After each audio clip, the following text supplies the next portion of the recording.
Dear David, dear Kristalina, dear ministers, ladies and gentlemen, this Monday Russia carried out one of the most massive missile strikes on our cities since the beginning of the invasion of Ukraine, as President Zelensky said. More than hundreds of rockets and kamikaze drones damaged energy infrastructure, parks, children playgrounds, and public transport stops. 25 killed, 134 wounded. The purpose of this terrorist act is the desire to put Ukraine on the knees. In this regard, our response must be fast, tough, and decisive. More sanctions against Russia and more assistance to Ukraine. This is how the world must respond to every Russian terrorist attack. Since the Second World War, no country in Europe has suffered such huge losses and destructions that Ukraine suffers today. Millions have left Ukraine. Of this, more than 40% are people of working age, and 2/3 are the people with higher education. Ukraine is losing the most valuable thing, human capital. The recent World Bank report identifies the need of $350 billion for the recovery of Ukraine, almost twice as much as the GDP of our state last year. And these are only losses in the first 3 months of the war. The final amount of losses will be known only after the end of the war. But it is already clear that recovery is impossible without the active participation of international partners. We also won't be able to finance the key expenditures from our budget. We're talking about the payment of pensions, assistance to internally displaced persons, the salaries of doctors and teachers. This is a basic and most important thing that helps people survive. Over the last 7 months of the war, you, your international partners and allies have provided us with about $20 billion in different instruments. This is more than a third of all budget revenues. Ukraine is grateful for this reliable partnership and solidarity.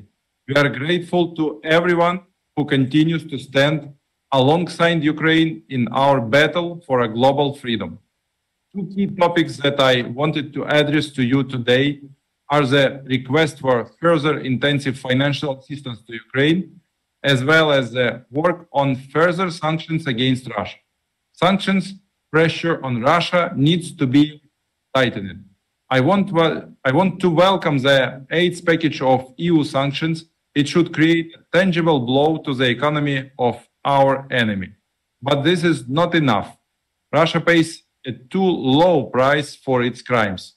According to the World Bank forecasts, its economy will shrink by 4.5% this year, while Ukraine's economy will fall by 35% this year alone. 4.5 and 35 are the disproportional scale.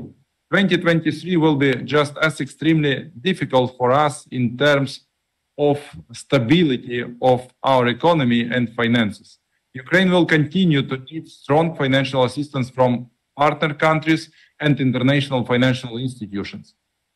We are talking about the amount of more than $55 billion for 2023. As President said, this covers the state budget deficit at the level of $3.5 billion per month and another $17 billion for rapid reconstruction projects.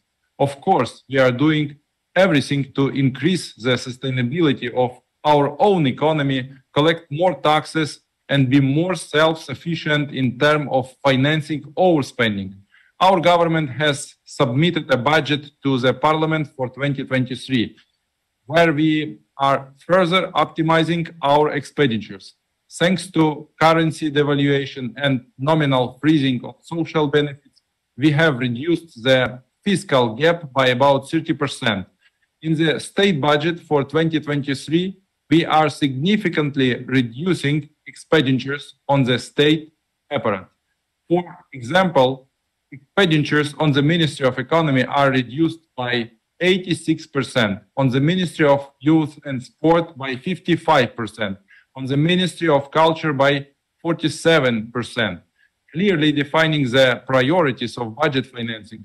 First of all, it is defense, 45% of all expenditures, social payments, 16%, medicine and education, 13%, and 13% for debt servicing.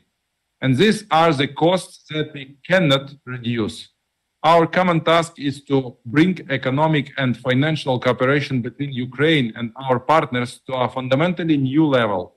I would also like to use the opportunity and call on the present ministers to contribute to the implementation of Ukraine's idea of confiscation of frozen Russian assets. These are hundreds of billions of dollars that should rightly go to rebuild what Russian troops have destroyed. Simply returning these funds to the aggressor will mean that this is simply no punishment for destruction, murder, and terror in the modern world. Therefore, we also hope for your support in this matter. Thank you again for your help and believe that our fruitful cooperation with you will continue next year. Thank you for your attention. Thank you for your support. Слава Україні!